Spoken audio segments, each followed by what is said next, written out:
Cerita oleh Rose Mellow. Langit sedikit mendung sore itu.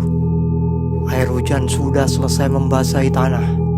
Aku berjalan perlahan menghindari genangan-genangan air yang terlihat seolah-olah jebakan ranjau yang tak boleh aku injak. Dengan membawa mangkuk berisi sayur di atas kedua tanganku, aku bersenandung riang berjalan menuju rumah Uwa. Sore itu sehabis hujan, ibu menyuruhku mengantarkan sayur ke rumah uwaku yang jaraknya tidak terlalu jauh. Aku hanya melewati kebun saja. Aku menatap sekaligus begitu sepi. Mungkin karena hujan jadi orang-orang enggan untuk keluar rumah. Daerah tempat tinggalku adalah sebuah perkampungan di selatan Pulau Jawa sebelah barat. Di sini aku tumbuh dan bermain dengan saudara-saudaraku. Jarak antar rumah masih berjauhan, belum ramai rumah-rumah. Waktu itu tahun 2007. Aku masih berumur 11 tahun. Aku masih terus berjalan dengan pelan karena aku takut menumpahkan sayur yang di dalam mangkuk ini. Terlebih, ibu akan lebih marah jika pakaianku sampai kotor terkena cipratan lumpur dan genangan air. Tak lama aku sudah sampai di gerbang rumah uwaku. Rumah ini adalah rumah terbesar kala itu di sekitar kampung. Rumah yang berpagar tinggi dan isi rumah yang luas dibandingkan dengan rumah di sekitarnya. Orang pun segan sebenarnya dengan keluarga uwaku ini, karena uwak laki-lakiku adalah seorang guru yang dikenal banyak orang, dan istrinya yaitu uwak perempuanku mempunyai paras yang cantik meskipun sudah mulai berumur. Aku pun mulai masuk ke halaman depan rumah uwak. Saat ku akan memanggil "Uwak", aku terkaget setengah mati ketika melihat seorang wanita berambut panjang hitam bergelombang berdiri di dekat tanaman melati yang cukup tinggi. Ia memandangi bunga-bunga itu membelakangiku. Aku tertegun menyipitkan mataku. "Aduh, si teteh, kirain teh siapa?" ucapku. "Kenapa tuh, Dek? Kaget ya?" jawab ia tertawa kecil. "Lita, namanya Lita. Kakak sepupu perempuanku yang kala itu sudah lulus sekolah menengah atas. Parasnya sangat cantik nan jelita. Badannya yang mungil dengan wajah ayu serta rambut panjang hitamnya seolah membuat wajah kecilnya semakin membuatnya lebih imut.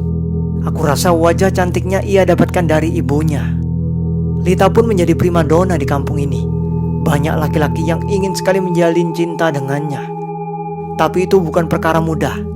Lita bukan gadis yang mudah untuk membuka hatinya kepada sembarang pria. Dia sangat berhati-hati untuk memilih teman kencan kala itu. Aku sering menjadi objek curhatannya karena aku lebih sering menghabiskan waktuku di rumah uwak jika sepulang sekolah. Aku sering menginap juga. Umurku 6 tahun lebih muda dari Lita. "Bawa apa, Dek?" tanya Lita. "Ini sayur dari mama, disuruh dikasih ke uwak," jawabku. Setelah itu aku pun masuk bersama Lita ke dalam rumahnya dan menemui uwak perempuanku.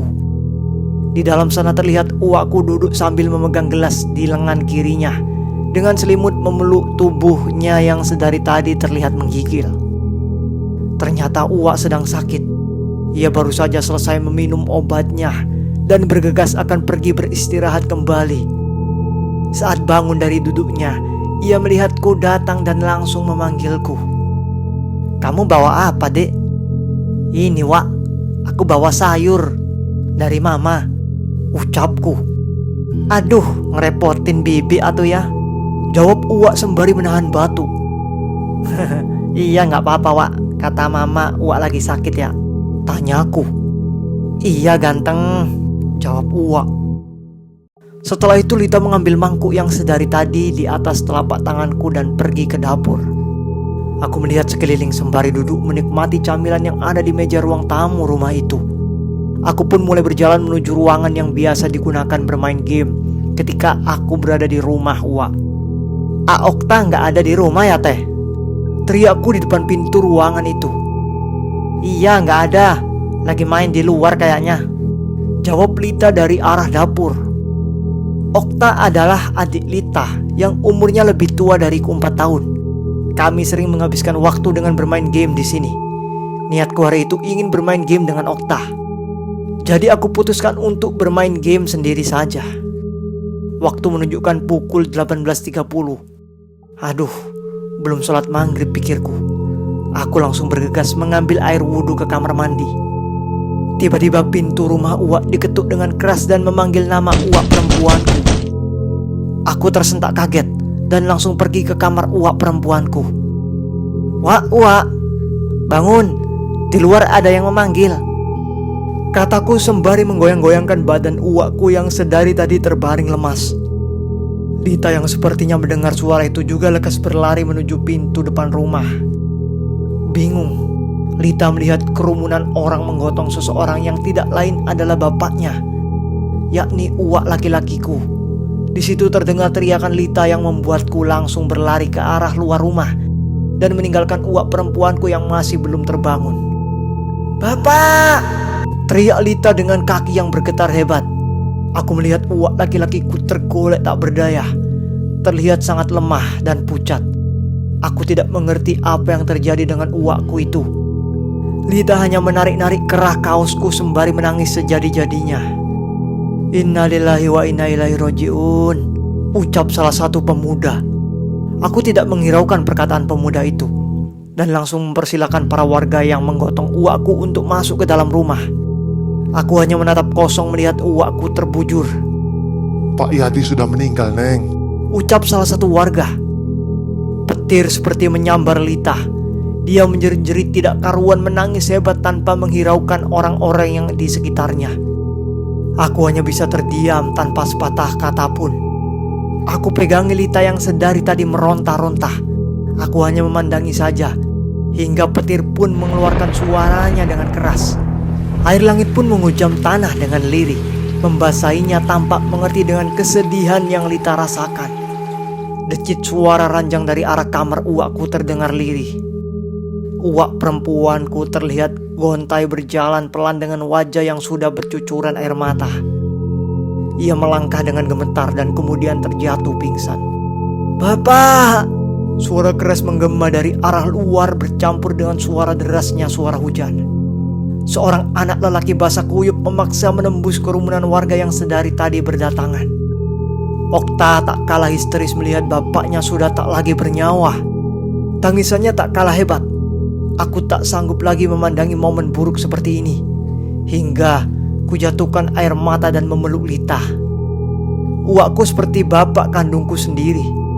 Aku tidak bisa melupakan kebaikannya kepadaku. Tak lama, semua saudaraku pun berdatangan, termasuk kedua orang tuaku. Esok hari, kami memakamkan Uwak di pemakaman pribadi keluarga kami yang letaknya di halaman rumahku.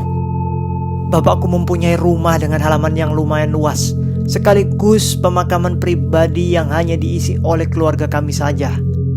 Kakek, nenek, sepupuku, kakak laki-lakiku sudah terlebih dahulu menempati pemakaman itu. Sekarang Uwak laki-lakiku yang sangat aku hormati menempati tempat itu pula. Aku memandangi proses pemakaman itu dari depan rumahku. Terlihat banyak sekali kerumunan warga yang memadati halaman rumahku. Terlihat Uwak perempuanku, Lita, dan Okta berdiri menangisi kepergiannya. Meskipun tangisannya tidak sehebat kemarin malam, tapi aku bisa merasakan kesedihan yang amat dalam dari mereka.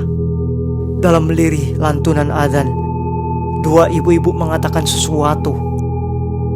"Kasian ya Pak Yadi sama keluarganya." "Iya, katanya kena serangan jantung ya pas ngelayat ke rumah Pak Amin." "Bener Bu, tapi katanya ya ini mah, katanya si almarhum Pak Yadi bercanda mencoba tidur di atas kain yang di atasnya kain kafan almarhum Pak Amin." "Astagfirullah, masa iya Bu?" "Iya bener, kata orang itu juga." Aku yang mendengar ucapan itu pun hanya bisa terdiam dan memandang lirih ketika tanah mulai dimasukkan ke liang lahat tanda akan mengakhiri pemakaman ini. Hari ke hari berlalu terasa sangat lamban. Rumor itulah yang terjadi kepada Pak Yadi, Uwakku, ternyata menyebar sampai ke kampung lain. Mereka membicarakan hal ini dari mulut ke mulut. Keluarga kami tidak terlalu menghiraukan omongan orang lain. Kami hanya berpikir positif saja. Tidak perlu membicarakan hal yang sama sekali tidak terbukti. Itu hanya kebetulan saja pikirku. Beberapa tahun kemudian, Aku termenung duduk di ruang tamu rumahku. Kilauan embun pagi ini terasa mengetuk haru. Sejenak aku mengingat uakku. Kenangan yang tidak bisa aku lupakan begitu saja. Lamunanku jatuh menusuk ketika aku ingat rumor tentang beliau. Mereka anggap itu sebuah kutukan yang terjadi karena sebuah candaan yang kekanak-kanakan. Pada hari ini Minggu, aku tidak mempunyai kegiatan apapun. Hanya terbaring lesu di atas kasur yang sengaja ditaruh di ruang tamu yang menyambung dengan ruang menonton televisi. Di luar gerimis seolah mencegahku untuk enggan bermain di luar rumah. Pelan aku bangun dan melangkahkan kakiku ke teras rumah. Aku memandang, melihat rumah besar itu masih berdiri kokoh di balik kebun sebelah halaman rumahku. Ya, rumah uakku. Rumah itu terasa berbeda sekarang. Aku merasakan perbedaan yang sangat tentang rumah itu. Hingga tak sadar aku memakai sandal dan berjalan menuju rumah itu. Memainkan ilalang yang tumbuh di sepanjang jalan menuju rumah uak. Aku memainkan jemariku seolah sedang memetik harpa. Dari kejauhan kulihat Lita melambaikan tangannya, pertanda dia menyuruhku menghampirinya. Aku pun bergegas berlari. Ia masih saja cantik dengan rambutnya yang dipotong sebau. Tidak ada perubahan yang berarti dalam diri Lita. Hanya saja dia terkadang terlihat murung. Ditinggalkan oleh bapaknya, keluarga Lita sekarang tidak seperti dahulu. Mereka merasakan kesusahan setiap kali. Karena uang pensiun pun tak cukup untuk membiayai kehidupan mereka. Uang sekolah, makan, dan keperluan lain dirasa masih sangat besar bagi mereka. Tapi perlakuan mereka terhadapku masih tetap sama saja. Tidak berbeda. Aku masih dianggap saudara dan anak oleh keluarga uakku itu. Kesini dek, cepetan, ajak Lita. Aku menghampirinya dengan senyum lebar. Aku tahu apa yang akan ia bicarakan. Iya, ada apa teh? Tanyaku. Malam nginep di rumah ya? Teteh sendirian.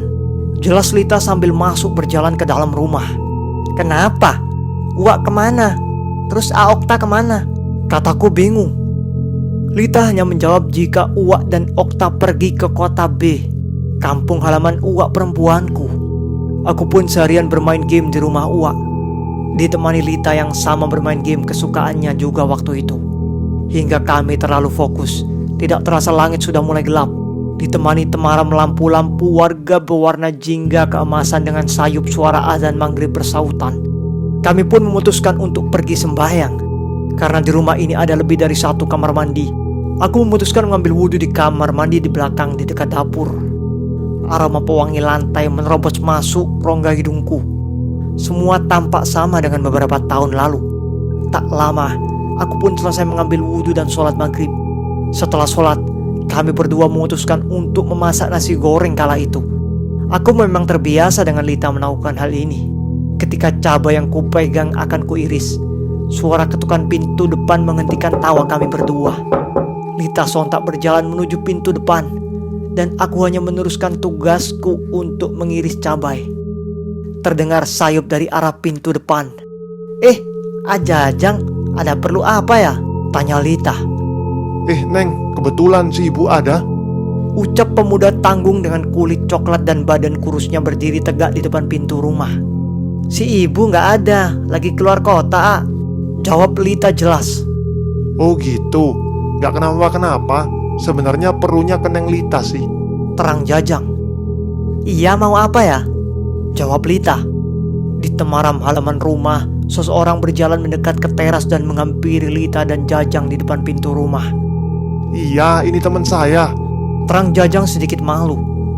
Seorang laki-laki yang kira-kira umurnya tidak terlalu jauh dengan Jajang, dengan badan tinggi tegap berbadan gempal berkepala botak, dengan wajah yang tegas tiba-tiba tersenyum lebar, memperlihatkan giginya yang salah satunya terdapat kawat yang disinyalir adalah gigi palsu itu.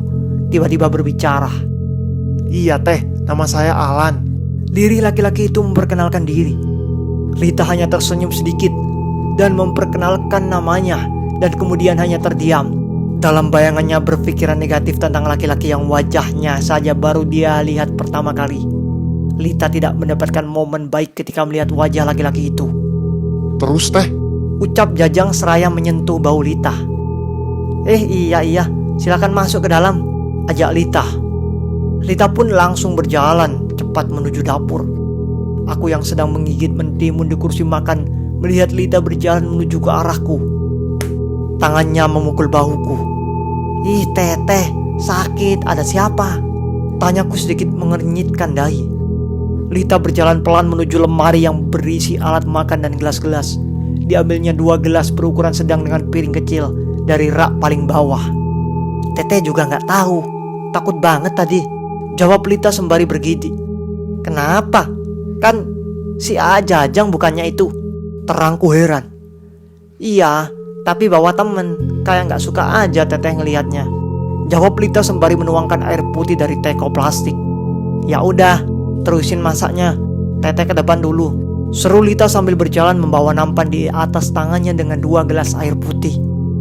Aku yang sebenarnya merasa penasaran, rasa takut apa yang dimaksud Lita, memutuskan untuk meneruskan memasak nasi gorengnya. Setelah selesai, saking penasarannya aku berpura-pura berjalan ke depan hanya untuk mengobati rasa penasaranku. Saat ku setengah jalan di dekat lemari tinggi besar yang memisahkan ruang tamu dan ruang tengah, aku mendengar perkataan yang sepertinya keluar dari mulut laki-laki itu. "Aku tuh suka sama Neng Lita. Cinta." Kata laki-laki itu yang terdengar sedikit tertawa di akhir kalimatnya. Tak ada jawaban yang ku dengar dari mulut Lita. Aku pun melanjutkan jalanku hingga saat melewati ruang tamu, yang dimana Lita dan laki-laki itu sedang duduk di sofa. Lita memanggilku. "Dek, mau kemana?" Aku menengok-nengok sedikit ke arah Lita, hingga ku sadari wajah dari laki-laki itu tak terlihat bersahabat.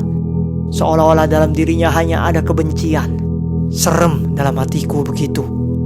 "Mau beli tomat ke warung teh Enjum? Sebentar," kataku sembari berjalan keluar pintu. Aku berhenti sejenak di teras sambil mengelus dada.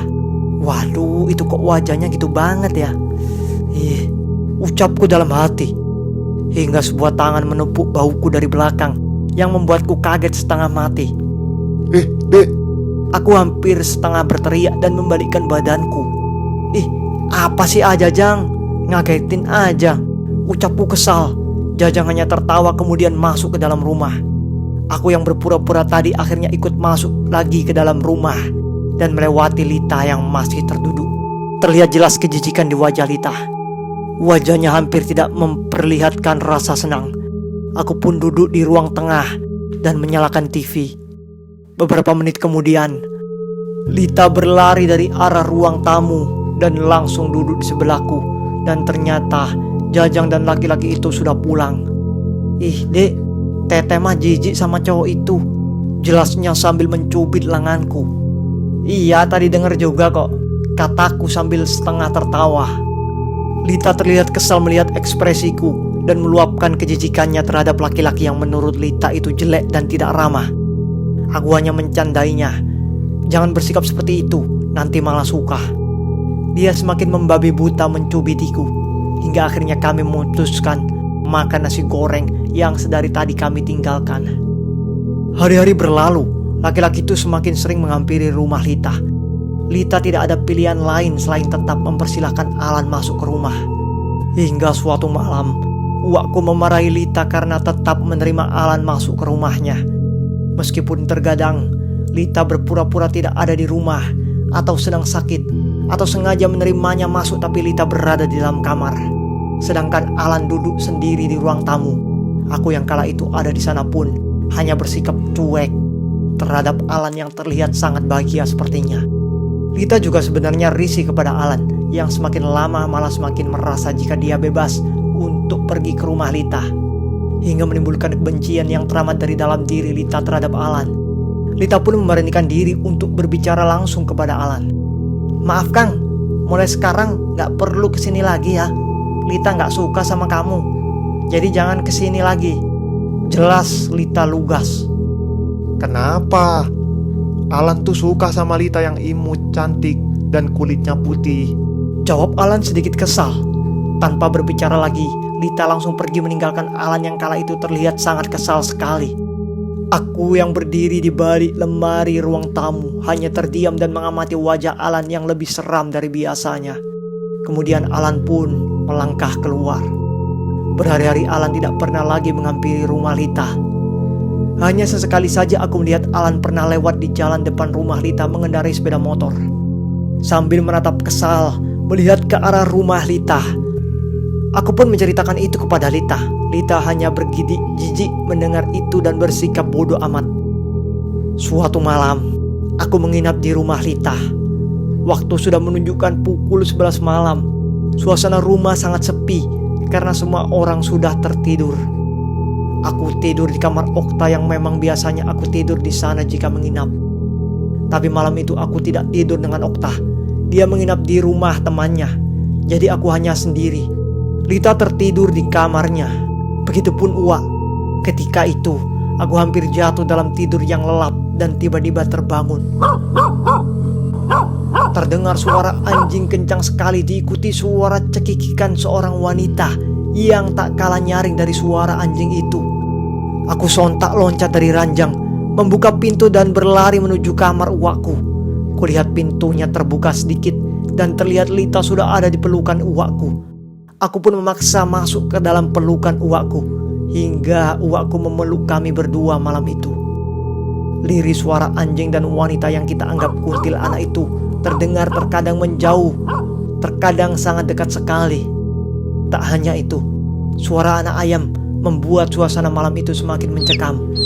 Pelukan kami semakin kuat hingga kami tertidur dan bangun pada esok pagi. Besok ramai sekali orang-orang membicarakan suara anjing dan kuntilanak itu. Ternyata banyak tetangga lain yang mendengar suara yang sama dengan yang kami dengar malam itu. Ada juga seorang wanita menangis hebat di kamarnya karena mendengar suara itu. Ternyata ada orang yang melihat itu keluar. Betapa kagetnya dia melihat kuntilanak yang dikejar oleh anjing ke sana kemari. Dia mengitari rumah-rumah warga dan bolak-balik sambil diteriaki anjing. Bulu kudukku berdiri mendengar cerita itu dari salah satu warga. Malam berikutnya, aku lebih sering menginap di rumah Uwa. Biasanya hanya jika besok libur aku menginap. Sekarang meskipun besok sekolah, aku masih suka menginap di rumah Uwa. Untungnya, kedua orang tuaku tidak memasalahkan hal ini. Lagi pula jarak rumah kami sangat dekat. Jadi ibu dan bapak memperbolehkan aku kapanpun menginap di rumah Uwa. Harvest Moon, game yang malam itu aku mainkan dengan sangat serius di ruangan game yang biasa kala itu setiap hari siang sudah disewakan ke anak-anak sekitar. Karena kebutuhan ekonomi uakku perlahan mulai memburuk, tapi akan tutup setiap setelah maghrib. Jadi aku bisa bebas leluasa bermain sendiri di ruangan ini. Lagi pula, Okta sudah merasa bukan mainannya lagi karena ia merasa sudah besar. Di tengah keseriusanku bermain game dan lampu yang sengaja aku matikan, tiba-tiba pintu ruangan ini membuka perlahan. Dalam kegelapan yang hanya mengandalkan cahaya dari layar, masuklah dua orang ke ruangan. Karena ruangannya tidak terlalu luas, aku kaget tapi tetap diam. Aku melihat Lita dicumbui oleh Alan. Sesekali mereka tertawa lirih sambil berciuman dan berpelukan. Aku masih saja terdiam. Wajahku menatap kosong dan tanganku menggenggam stick game dengan erat. Apakah aku tidak salah lihat? Dan apa mereka tidak melihatku ada di sini? Bukan itu yang penting. Tapi kenapa Lita mau dengan laki-laki yang membuat ia jijik? Pikirku dalam hati. Beberapa menit mereka bermesraan di sebelahku. Aku masih saja membeku. Terkadang aku melirik pelan melihat wajah Alan yang terlihat sangat senang dalam kegelapan dan tersenyum dengan gigi khasnya. Hingga mereka kemudian pergi keluar. Setelah mereka keluar, aku pun berhenti bermain game dan memutuskan untuk mencari tahu apa yang terjadi. Kumatikan layar dan PlayStation serta mengulung kabel stick kemudian pergi keluar. Kulihat uakku terbaring sambil menonton TV. Beliau hanya terdiam menikmati sajian acara TV waktu itu. Aku pun tidak mencoba untuk mengganggu uakku saat itu dan berjalan menuju ruang tamu. Mereka benar ada di sana. Aku berjalan melewati mereka. Lita terlihat sangat senang sekali duduk bersama Alan. Aku tidak pernah melihat Lita sebahagia itu semenjak bapaknya meninggal. Ada apa dengan Lita? Kenapa dia? Aku hanya bergumam dalam hati, memikirkan hal itu. Aku tidak berani membicarakan ini kepada orang lain meskipun kepada uakku waktu itu. Setiap hari Alan semakin sering datang ke rumah uakku. dan disambut bahagia oleh Lita. Mereka sering mengobrol dan bercanda layaknya sepasang kekasih yang baru saja jadian. Atau seperti seorang gadis yang baru dinikahi oleh laki-laki pujaannya. Tapi entah kenapa, setiap Alan berada di rumah itu, aku merasakan suasana yang tidak membuatku nyaman. Aku lebih sering merasakan kepanasan. Begitupun uakku yang sering mengeluh kegerahan. Padahal biasanya tidak seperti ini. Dan seringkali di beberapa titik rumah, aku merasakan merinding yang teramat. Hingga kami merasa ada yang memperhatikan dari jauh. Semakin lama, kami sudah merasa tidak peduli lagi dengan Lita yang sepertinya tergila-gila kepada Alan. Aku mencoba bicara pun seperti percuma. Kenapa sikapnya berubah seperti itu? Bukannya Lita sangat membenci Alan? Entah apa saja yang mereka lakukan di rumah ini. Karena hanya sore dan malam saja aku berada di rumah ini. Aku tidak tahu menahu mereka melakukan apa. Hingga aku merasa ada hal yang tidak wajar yang terjadi kepada Lita. Dia sudah jarang sekali sholat dan mengaji. Meskipun ditegur dan dimarahi uak, dia tetap saja tidak mendengarnya. Bahkan yang biasanya kita mengobrol sudah tidak pernah lagi. Aku terkadang juga malas pergi ke rumah ini. Hanya saja uak perempuanku sering sakit. Jadi aku khawatir. Apalagi Okta sudah mempunyai pekerjaan. Bahkan jarang sekali untuk pulang. Dia memilih kos dengan temannya. Aku pun mulai sangat membenci ketika melihat Alan di rumah ini. Wajah jelek seperti itu terlihat pede sekali bisa mendapatkan sepupuku yang cantik. Punya apa dia? Kesalku dalam benak. Aku sering mencuri pandang melihat Alan melihatku dengan wajah yang penuh dengan kebencian. Aku tidak terlalu menghiraukannya. Ah, bodoh amat, ucapku dalam hati. Hari-hari berlalu. Suasana rumah itu semakin membuatku tidak betah. Intensitasku pergi ke sana semakin jarang. Aku lebih suka berdiam diri di rumahku kala itu. Hal itu pun membuat kedua orang tuaku merasa aneh.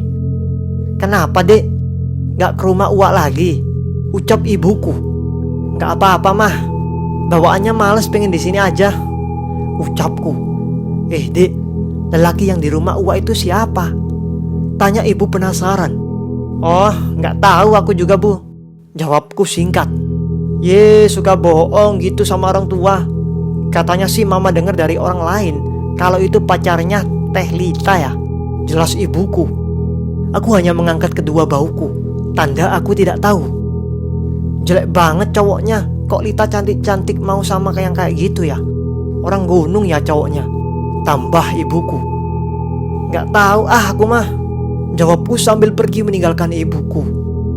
Pikiranku pun tidak tenang memikirkan hal ini. Apalagi sudah banyak orang yang penasaran kepada Alan. Lita yang dahulu sangat berhati-hati kepada laki-laki, sekarang dipandang seperti bukan apa-apa lagi. Banyak laki-laki yang lebih tampan mendekati Lita, tapi malah jadiannya sama laki-laki macam si Alan. Pasti itu akan menjadi bahan candaan semua orang di kampung. Hingga suatu malam, aku pergi ke rumah uak. Malam itu terasa sedikit berbeda menurutku. Suasana rumah itu sangat mencekam. Kulihat di halaman tidak ada motor yang biasa dipakai Alan. Aku tertegun berhenti di depan pagar rumah uakku. Semilir angin dingin menusuk rongga telingaku. Hampir tidak ada suara malam itu. Diri hanya beberapa hewan malam yang terdengar sedang beraktivitas. Tiba-tiba sebuah teriakan merusak lamunanku. Itu suara Lita dari dalam rumah. Aku bergegas berlari masuk ke dalam rumah yang kala itu dikunci dari dalam. Wah, Teh Lita, Teteh. Aku melompat-lompat sambil mengetuk pintu dan membolak-balikkan pegangan pintu yang susah sekali aku buka dan sembari memanggil-manggil uak. Aku semakin menjadi ketika mendengar teriakan uakku. Aku meraba-raba jendela panjang di depanku berharap ada yang terbuka sedikit, tapi nihil, tidak ada yang terbuka. Semua terkunci rapat. Aku kembali lagi ke pintu dan terus mengedornya dengan sangat keras. Ada orang yang lewat dan langsung menghampiriku. Dek, ada apa, Dek? Panik banget.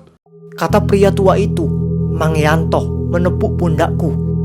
Aku terdiam dan tidak memperdulikan Mang Yanto hingga teriakan lagi terdengar. Ya, Lita berteriak lagi. Aku dan Mang Yanto berusaha membuka pintu lagi hingga akhirnya uak membukakannya dan dia terlihat sangat pucat sekali dengan keringat yang mengucur. Aku dan Mang Yanto langsung masuk ke dalam rumah dan Uwak duduk di ruang tamu. Kulihat Lita mengejang di atas ranjangnya sambil berteriak tidak karuan. Wajahnya sangat merah dengan mata yang melotot tanpa warna hitam. Iya, matanya hanya putih saja. Badannya terus mengejang-ngejang, menarik sprei kasurnya hingga acak-acakan. Mang Yanto spontan langsung pergi keluar untuk memanggil Abah. Abah adalah seorang yang kami tuakan di kampung ini. Aku tak sanggup untuk menenangkan Lita yang semakin lama semakin mengamuk dan meracau. Matanya tetap putih. Aku gemetaran melihat Lita yang seperti itu. Aku tidak bisa melakukan apa-apa. Tak lama, Mang Yanto datang bersama Abah dan anaknya. Tak pikir panjang, Abah langsung memegang kening Lita dan membacakan ayat-ayat suci Al-Quran. Lita semakin mengamuk. Dia meronta-ronta seperti kesakitan. Aku hanya bisa memandanginya kala itu. Mang Yanto dan Mang Suadi memegang Lita membantu Abah mengobatinya. Warga-warga semakin lama memadati rumah Uwakku malam itu. Lita semakin memberontak, kekuatannya seperti kekuatan 10 laki-laki dan membuat Abah dan lainnya kelelahan menghadapinya. Hingga setelah 1 jam, akhirnya Lita pun tenang dan kemudian tertidur. Abah, Mang Yanto, dan Mang Suadi anaknya Abah beristirahat duduk di ruang tamu. Aku, Okta dan Uwakku juga duduk di sana sambil menyodorkan minum. Uwakku bertanya, "Kenapa ya, Bah? Kok bisa kayak gitu si Eneng?" Ada yang menjahili, Bu, ini mah. Ada yang sengaja mengganggu si Eneng. Sejenis pelet, Bu. Jawab Abah. Astagfirullah. Kami semua sontak kaget. Sebelumnya ada yang aneh nggak yang terjadi sama Neng Lita? Pasti lelaki jelek itu. Ih, amit-amit ya Allah. Jijik ibu mah sama orang itu. Wajah jelek berani-beraninya menjahili anak saya. Jelas Uwak emosi. Kemudian Abah meminta kopi hitam dan rokok kepada Uwak. Tak lama disiapkan oleh Uwak. Di sini saya melihat hal yang tak pernah saya lihat sebelumnya. Abah terdiam dan terlihat mengucapkan bacaan-bacaan. Mulutnya terus saja bergerak berkomat kamit. Saat itu juga aku melihat gelas yang berisi kopi hitam itu perlahan berkurang. Berkurang dan kemudian habis.